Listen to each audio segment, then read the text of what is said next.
Later on tonight in this broadcast, we do understand that we will be hearing live here tonight, guys, from Ric Flair.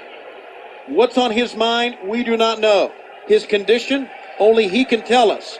We do understand, though, we have heard that Ric Flair will give us a major announcement concerning his career a little bit later on tonight here live on Nitro. We look forward to hearing from you, Ric Flair, later on in this program. All right. I don't know if that's good news or not. Wait a minute, you made it sound like it could be a bad announcement. Well, no, and I don't mean it to be. Only thing when I talk about Rick and I think about Rick, I have a vision of his head being slammed in the cage, and I can't get that vision out of my mind, and I'm sorry, it brings me down, and I apologize for that, but that's the way it is. There's been speculation about that being possibly a career-ending injury. I guess we'll get the facts set straight tonight. So fans, I mean, combine that with the fact we've got the Giant, and the Giant kind of alluded to a little Ric Flair payback for Curt Hennig tonight, and I know, what happened to Ric Flair affected many, many people. I received many letters from fans in agreement with me that they were sick to their stomachs what Curt Hennig and the NWO did. So it affected many fans, but it also affected many professional wrestlers that pride themselves being a part of WCW. The Giant's one of those guys. And I know the Giant, as I said earlier, has an enviable position later on tonight to be able to go in the ring against Curt Hennig. Well, what an opportunity this is for World Championship Wrestling. Everyone in that locker room sees the Giant tonight as their representative, and I'm sure Ric Flair looks at it in a similar way. This is a sight I never thought I would see. The Disco Inferno with a belt. Yeah, but we've mentioned it on so many occasions. When Disco Inferno stays in the proper mindset and he concentrates on his wrestling ability once the bell rings, his possibility for success is unlimited, but he should definitely not look past the 21-year-old youth warrior. That's the name, Juvented Guerrera. That's the translation. We've seen Juventud's incredible flying ability. It's been documented for months here on Nitro. I think this has to be considered probably the biggest match of Juvented Guerrera's career, at least in World Championship Wrestling. Well, years ago, way back when Dusty Rhodes and Bobby Heenan were there was a man named Ricky Starr, not a big man. He was a ballet dancer.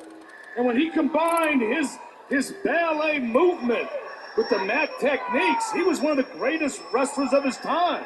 Disco's got the movement. We'll see if he has the focus. He is nowhere near a ballet dancer, Larry. No, I'm not talking about him. He can't even really dance. I'm talking about Ricky Starr. Oh, I understand. Okay. Tenay should know all about that. I can tell you about Ricky Starr. Well, then talk. Sure. Wore ballet slippers to the ring. I watched him on many occasions. Usually outsmarted his opponents by staying one step ahead of them. Well, maybe Disco will follow in his ballet shoes. Maybe he will, but it certainly has his work cut out for him here against Juvented Guerrera, the world television champion. I would say a guy like Disco Inferno, a belt around his waist would make him arrogant. Well, he was already there, fans. You know it. One of the most arrogant wrestlers, worrying more about his looks than his ability, but showing us and proving that he has a lot of ability as well.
Here is your winner,